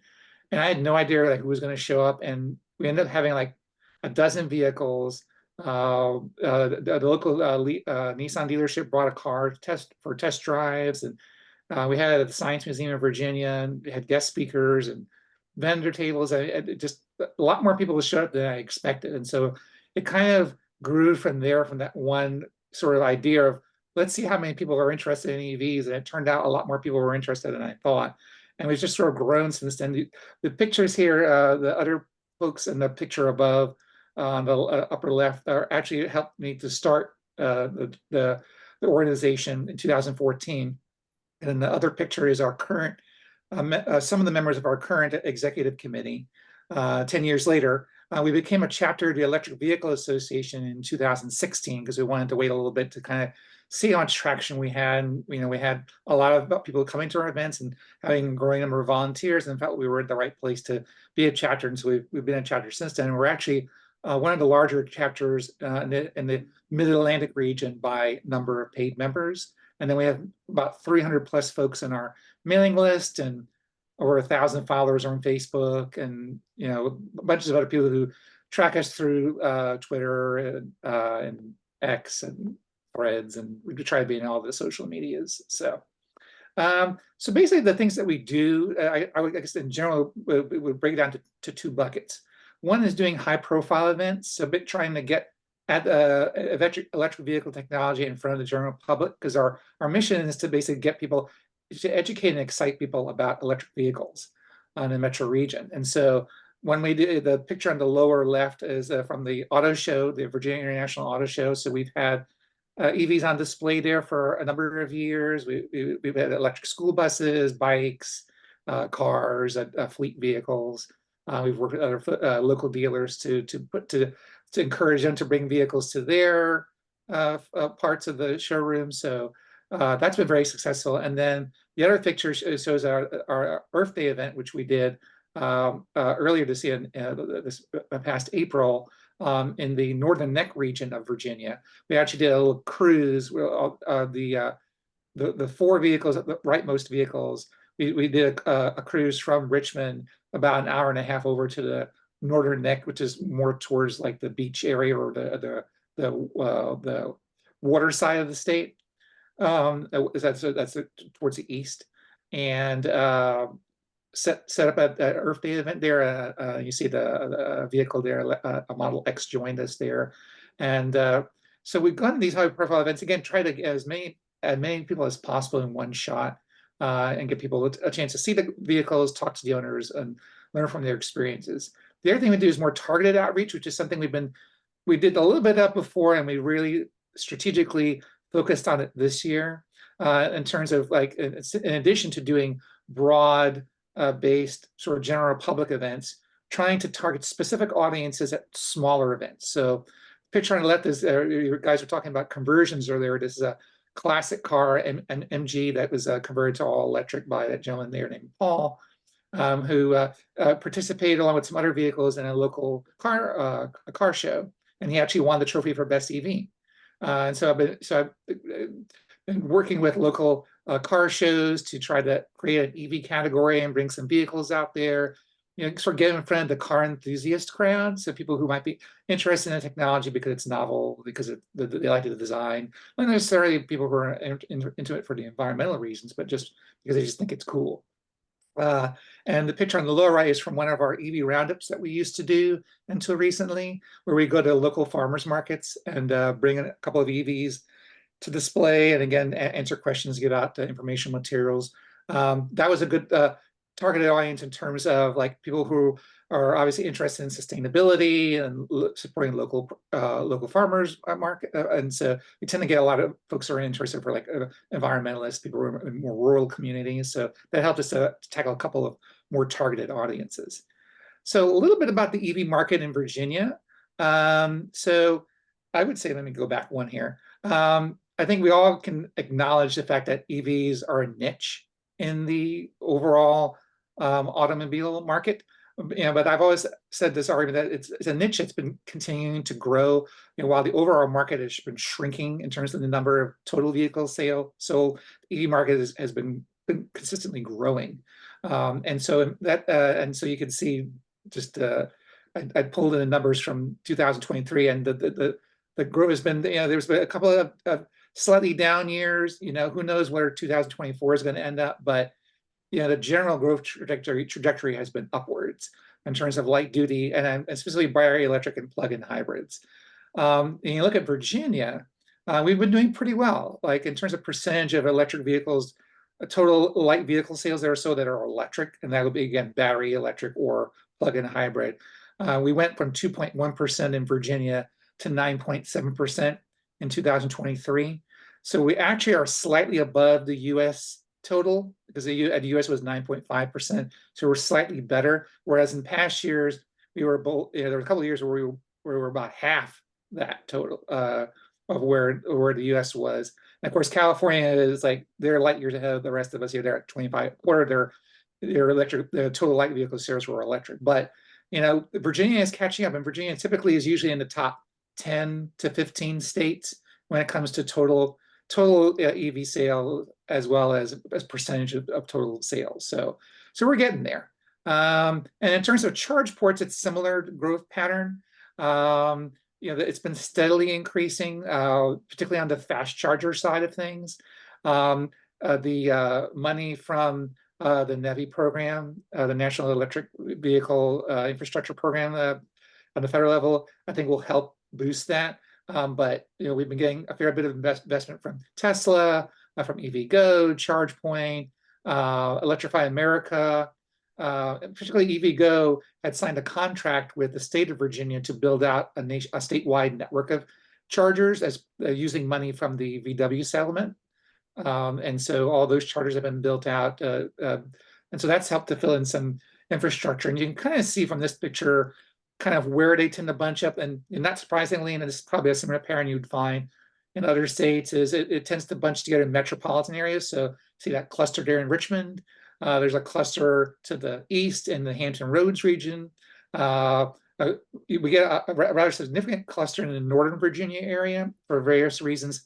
Historically, the EV adoption has been at a faster pace. They have more of a ingrained infrastructure. There are more dealerships that are supportive of EVs there. But I think I would say that Northern Virginia is like probably the top market. And then you have Richmond, Hampton Roads, pretty close to each other. And then pretty much everybody else. There's a clusters in the western part of the state, but you can see where there's a lot of empty spaces, and that's pretty much in the rural areas of the state, which is again not surprising. And then in terms of policy, I just wanted to briefly touch on this, where Virginia is at. I wish it was better, and so I guess in spite of or because of policy, we've been able to get the market to, again, 9% of the total sales, and having a fairly growing EV charging infrastructure. The state did pass a couple of policies, or at least, let me put it this way, some policies have been in train. So a few years ago, I think it's been 3 years now, state lawmakers passed a rebate program for both new and used vehicles. And it actually is an increased rebate depending on your income level. So if your income falls below a certain level, you actually get more money for a rebate. So it's very progressively designed. It's actually one of the few rebate programs in the country that was designed to be very progressive. And it's also a point of sale rebate as well. So it's cash on the hood, and you don't have to have a tax liability in order to get it. Well, great idea. What the problem is that there's no money in it. For 3 sessions in a row, state lawmakers, and by the way, in 2 of those 3 sessions were controlled by Democrats. They didn't want to put any money into the rebate program. So we have this wonderful progressive rebate program and no money in it. Virginia is one of the advanced clean car states, standard states. We joined with the California and other states to follow their standards. The legislature approved it in 2022, and it actually went officially into effect March of this year. So this is the first, the 2025 model year is when the standards officially went into place. And obviously, one of the big drivers for adopting this policy that we put forth in the state was, we see California getting a lot of EVs. Our neighbor to the north, Maryland, has been a clean car state for a number of years. They get a lot of cars. So a lot of people have to go, in Virginia, have had to go to Maryland to buy the car and have it shipped back. So there was an argument made for that, as well as obviously for the environmental benefits and all that other stuff. So we managed to get it passed, and it went into effect in March. But you might have heard that our lovely governor decided that we don't want to be a clean car state anymore. So the way it works is that the Air Control Board, which is an agency, a state appointed board, I should say, is the one that officially by law has to approve the standards, and they approved the first set of standards, the original, I guess, what's called ACC 1. But California decided to go to ACC 2 to sort of go to the next level and really bump up the ratchet up the requirements for the percentage of EV sales that have to be that be zero emissions, and they tightened up some other things in the program. So Virginia the board has to actually approve those, and the board has met once this year, and I doubt that they're going to meet again. So they don't meet again, then the original clean car standards that Virginia approved those original set of standards that California had put in place will expire at the end of this year. So the new set, and that's when the new set of standards, ACC 2, go into effect. Well, unless Virginia gets on board, we're out. And the governor's made it clear that, and we'll probably likely try to use his leverage over this board to make sure they don't meet. So Funding for chargers. Well, good news is I mentioned the VW settlement money that's been invested. Virginia is getting some funds from the federal government, so that's a plus, I think, on that side. We're getting private investment. There have been efforts to pass legislation that would assist with installing chargers in rural communities, as well as in communities where tourism is important, to support rural tourism. And that's been proposed for several sessions in a row, and that's gotten nowhere. The last thing I'll mention is EV ready code standards. So basically trying to put insert into the building codes that folks follow when they're building houses and office buildings, that at the very least that they, I mean, there's lots of different EV ready standards that you can have, from requiring a certain amount of conduit or capacity in a panel be installed.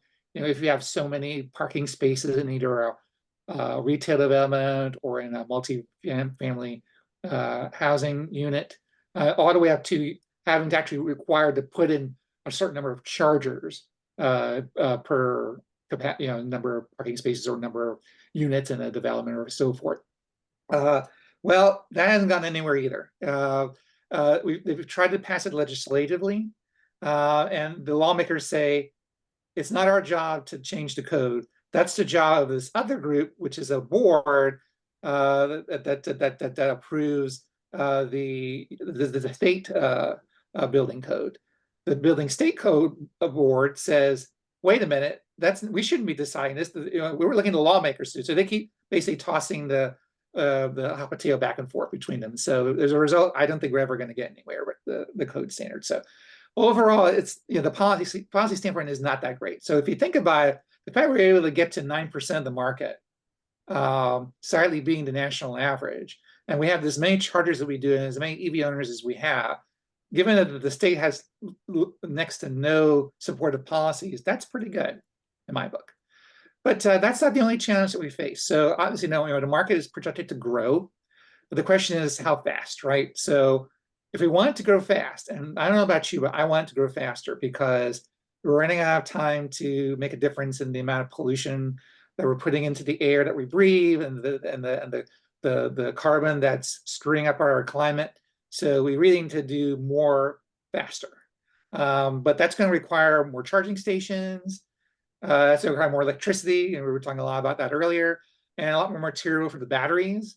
Unless, and I always make this point, unless we pursue a new paradigm for looking at this, that's based on efficiency, because we keep focusing right now on making bigger and bigger batteries to drive bigger and bigger vehicles, like SUVs, trucks. I don't know if any of you've seen the Hummer in person, that humongous. I mean, if anybody, I sincerely apologize if anybody in your that's on this meeting owns a Hummer, but that is probably the only EV that I will smack talk in any conversation, because it's just an abomination of how the size barrier it takes to drive that vehicle. And so we're putting all this energy into making bigger batteries as opposed to focusing on making them more efficient. So that way you don't need as much battery. It goes back to the point made earlier about, the same amount of battery it takes maybe to make one Hummer, you can make probably, I don't know how many dozen, plug-in hybrids or hybrids, and so I think that's why that argument comes up, is I think what at the root of that is efficiency. Like, we want to be efficient users of the minerals, because there's only but so many of these minerals that exist in the planet.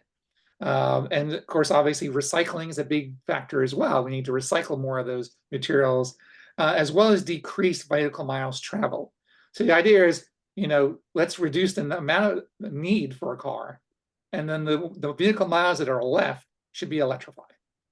And so that's the argument I'll make to anybody in environmental circles. Another challenge is, and I doubt anybody's noticed, but there's a lot more misinformation and propaganda about EVs than there used to be. I think that's obviously part of a backlash in terms of the point that the market, the size of the market that it has reached, and the number of people that own EVs. I think that's made a lot of people who are used to things the way they have been, they are making them very nervous. And so I think there's fear and a lot of stuff that's going on. And unfortunately, at least this is the pattern I've seen in Central Virginia and some of the other folks I've talked to in other chapters in Virginia, there are fewer EV ambassadors to share their stories. And so at a time where I think it's more critical to provide a counterbalance to all this misinformation and propaganda with the stories that ordinary people can tell about how EV technology fits into their lives, there are few people to do that because we're moving from the early adapter stage. I would argue we're moving from the early adapter stage to the early stages of mainstream, and there's just lots of people who just want to buy a car. They want to buy a car, go about their lives. They don't want to go to an event and talk to people. They don't want to go to meetings. They just want to drive a car. And so unfortunately, that's going to really, I think over time, that's something to tend to, is to think about how do we deal with that there's going to be fewer enthusiastic people that are going to immediately jump at the chance of talking about EVs. Because if people don't share their stories willingly, that's going to definitely make it harder to counteract some of this misinformation. So and that ties into the lessons learned that I'll get to. In the 10 years that we've been doing what we're doing in terms of outreaching to folks and getting people educated and excited about EVs, think small. We do small events, but think large too. Don't be afraid to think large. Listen. I've had this talk with more than one EV owner who is just, and you're all, I know, probably experienced it, just like you're talking to somebody and you're there unintentionally or intentionally, like just getting on your last nerve because they're just asking the same questions over and over again. And you just want to punch somebody, right? But I keep telling people, you've got to listen, because even if you're not going to, the point is not to change somebody's mind. The point is to listen to what people have to say and meet them where they're at and share your experiences and try to find that connection point. And just listen a lot. And because even if it's one of these people who just wants to come up to you and just get you angry, and then they're just going to walk away, sort of like I sort of equate those to people who throw Molotov cocktails into a crowd and then they take off. If you listen, at least you kind of get an idea of where people are at, and that you can learn from that. And again, if they are open to discussion, it gives you hooks that you can get into the conversation. Again, focus on telling your story, because the temptation is we are all super. We probably know more about EVs than anybody wants to know about. How batteries work and charging and all the numbers, all the details. And you can get into that after you make a personal connection with somebody. Focus on telling your story. How does EV technology fit into my life? I almost always, no matter how skeptical somebody is, I start with, I bought my first EV in 2014. And they go, really? Yeah, 10 years, and I've not had to compromise, and here's how. And I start into a conversation. And people are often surprised that I've been able to get along this way, because people have these perceptions, EVs can only go a mile, and they stop because they don't have enough charge, or some ridiculous notion in their head. So when you counter that, you can counter that with facts, or you can counter that with stories, and stories are much more effective. And I would say, and this is, I think, probably the hardest thing, is more offense, less defense. Because again, I see a lot of communications around EV advocacy these days around myth busting and saying, somebody says this, but this is actually that, And so I think what that ends up doing is consuming a lot of time and energy reacting rather than putting forth our own messaging. What are our positives? What do we have to say about why going electric is something you should consider? I would argue that to spend less time just in communications, just defending ourselves, and more time creating alternative messages and also alternative programming, because there's a lot of money that's going into advertising, into all kinds of activities to put out propaganda into the world right now. And so we need, as an EV community, to create a countervailing approach that's not focused on just reacting to it, but presenting making our own separate case. Well, that's all I had to say. So I, again, appreciate you guys for inviting me here and giving me a chance to share my story and the story of our group, Drive Electric RVA. Again, they're on Facebook. There's our web address, and you can type in Drive Electric RVA in Google, and it comes up. And our email address is driveelectricrva@mail.com if you want to email me with any questions. So I'll leave it there. That's fantastic, Charles. I'm so excited about the stuff that's going on in Virginia. So Yeah, folks in the room, or let's see. Okay, yeah, now that you've stopped sharing, I can see the chat again. Folks online, feel free to put questions into chat for Charles. And so over here, Robert. First of all, thank you for taking the time out. You're an hour ahead of us, so thank you for burning the midnight oil. Anyways, I've got a question. Do you subscribe to the strategy of rather than fight the system, the current paradigm, rather than that, make it obsolete, provide an alternative to the current system, show that it's better? And I was just talking to somebody from an environmental group. I says, okay, litigation and legislation have their place, but how about just putting together some kind of plans to try to promote solar, promote EVs, things like that? Thank you. That is a very good question, because, I would argue that I would say both. I would say all the above because there does need to be a paradigm shift, because I think there's a very real danger, and you already see signs of this, of us trading one problem for another. Again, I got into this whole EV advocacy thing because, I have a daughter, she's 17 years old. I want the world to be, I want there to be a world where it's not flooded and, and the air that she's breathing is clean, so, and we're not going to get there if we trade burning fossil fuels with mining gobs and gobs of minerals and negatively affecting communities that are vulnerable, economically vulnerable, and exploiting them, and creating these huge battery factories that are also polluting, and then you have all these batteries that get tossed into landfills after 5 years. I don't think any of us want that, but that's going to take a shift. I think that's where we need the shift, the paradigm shift. So I think there's very many things that are similar in terms of why we need cars to get around and things like that.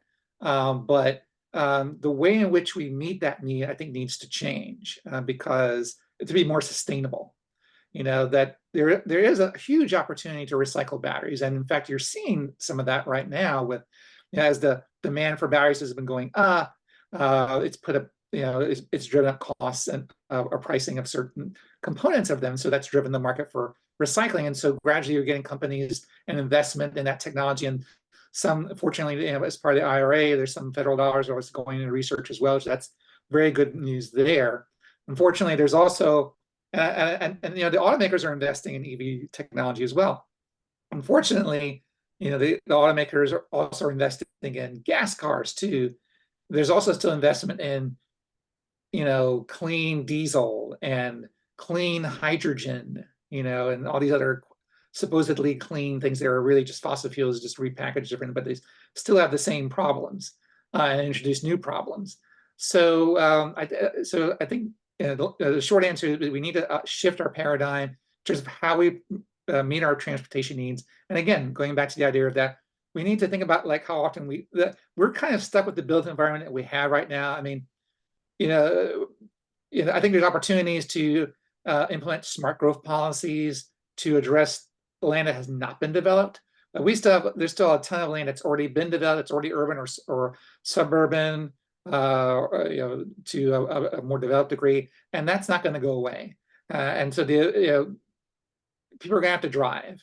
But so to the extent we can, we need to electrify those miles. But then, where there's opportunities to reduce vehicle miles traveled, we should take them. Encourage the building of sidewalks and bike paths, and especially with the advent of electric bikes and scooters, is a huge opportunity to build up biking infrastructure so that people can actually commute and do longer commutes than they would have on just a regular bicycle. And there's more of those commutes that maybe only cars could have done, could maybe be done by an electric bike or scooter if the infrastructure was in there. Because you don't want to be driving in the county I live in. There's bike paths that lead to nowhere. It's like a mile or two and it disappears. So like you can't really go any long distance, in a bike. So sorry for the long answer there. No, that's great, and we appreciate it. The transition now, if we can go ahead. make use of what he put in the chat, because we want to give Daniel a chance to talk yet here. He put in the question, why are there no commercials saying just how bad for the environment the ice is? That is a You good guys hear me? question. Yeah, we can Wow. hear you, but so Charles, do you have an answer to Daniel's question? Oh, no, I was just going to say, I know that I think it goes back to the idea of creating alternative messaging. I'm encouraged by the fact that at least we're starting to see commercials, like the same kinds of commercials that you saw for gas cars, you're seeing for electric vehicles, and they're not just focused on, picturing this clean environment, and oh, EVs will help you clean the air and create this wonderful natural, because that kind of car commercial is only going to appeal to a certain segment. We need to sell electric cars as sexy and awesome, and so whether or not we need commercials saying how bad they are, I think I'd rather focus on a positive message, because if you start, knocking gas cars, you're gonna turn off the gas car folks. So they're gonna go, screw you, I'm gonna you'll take my gas car out of my cold dead hand. So well, it'd be tempting to do that. I would argue positive imaging is probably more effective. And So, I'm thanks. trying to remember during the Super Bowl, either the last one or the one before, wasn't there a commercial by GM that was talking about electric vehicles? I'm trying to remember the details of that, but do you remember, Robert? Maybe both, but I know in a lot more movies, they're having product placement of EVs in the movies, like one of the Avengers movies and James Bond movies, so it's getting there.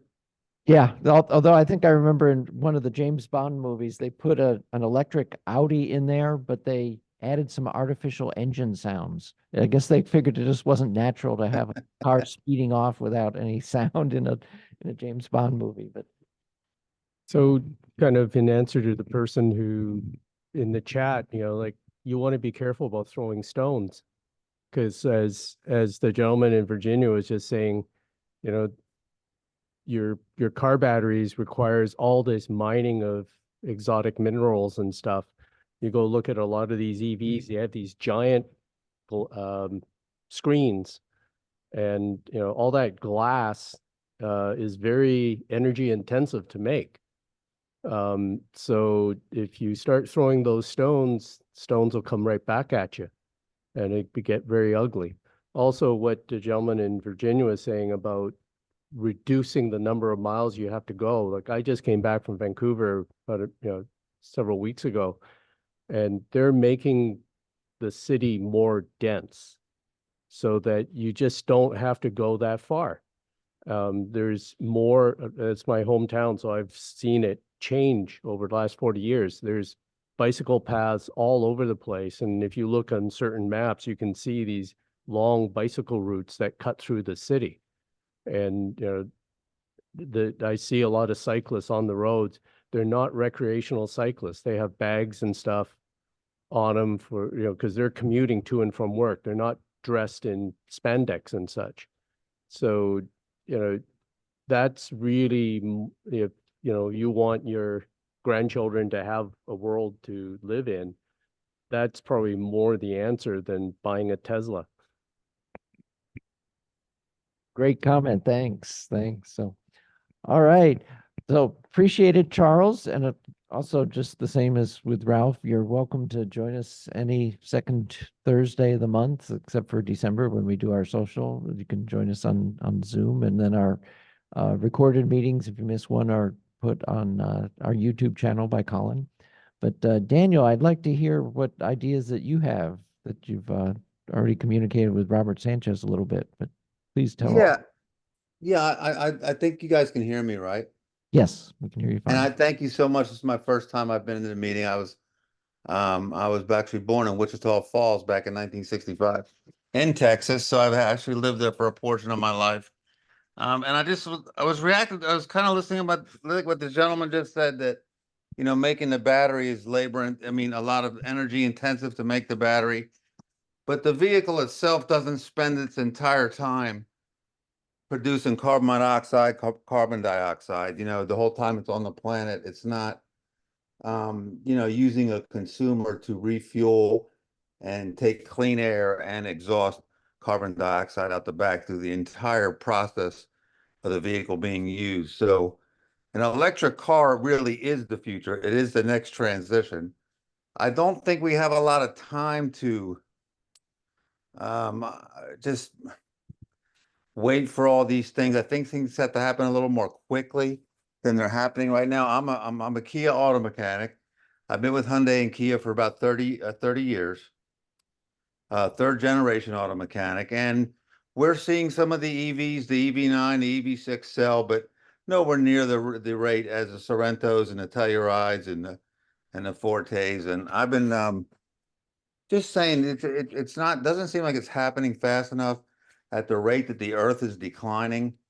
And I know you're right about the batteries being very intensive, energy intensive to make, but again, I don't think the message is getting out there that it's real important that the consumer themselves, not so much, a lot of it, I think the perception is that it's the oil companies that are causing this problem. But really, I have a website that I've designed that for commercial concepts regarding this topic we're talking about, that I'm talking about, and that the consumer themselves, when a consumer buys an automobile, they refuel it. They're kind of contributing to the problem. No one's really talking about this issue that it's not so much like an oil company producing oil that's causing greenhouse gases. It's the consumer. No one's actually pointing the finger at the consumer. If you buy an ICE car, an internal combustion engine car, you buy fuel, you fuel it, you're contributing to that clean air going in the front and carbon dioxide going out the back. Whether you like it or not, you can point fingers and blame. You gotta change the consumer's perception of electric cars, and that they're not polluters of that kind of magnitude.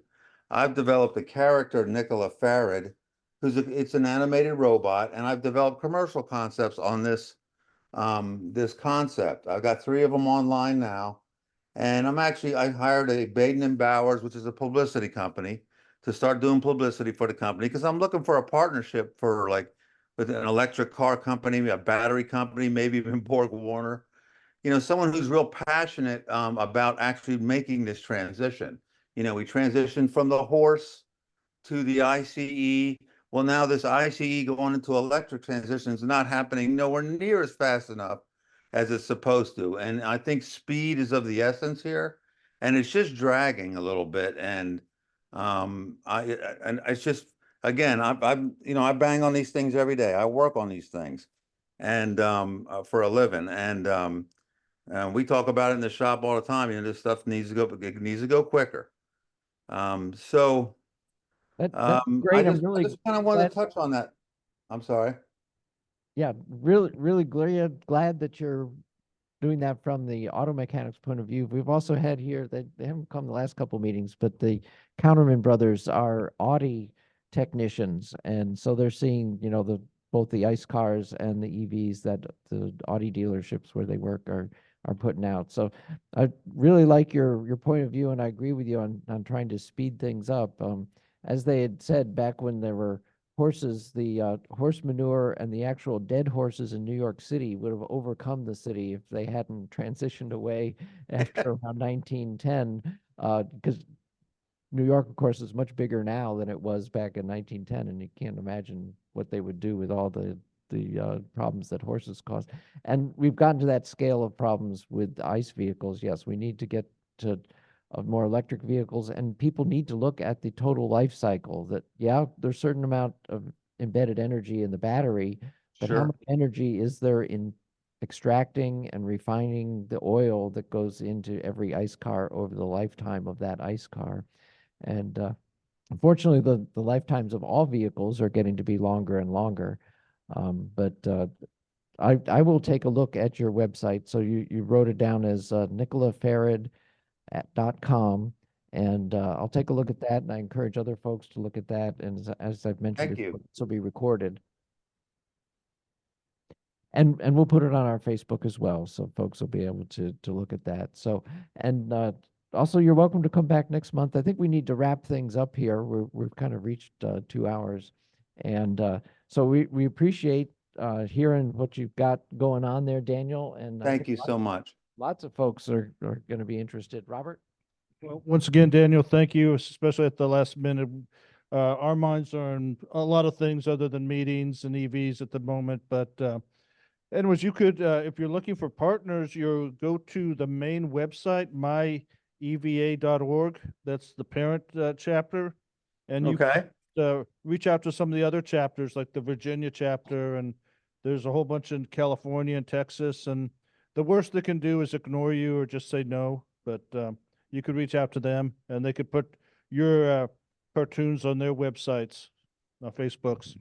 Thank you. Thank you very much. Yeah, thank you very much.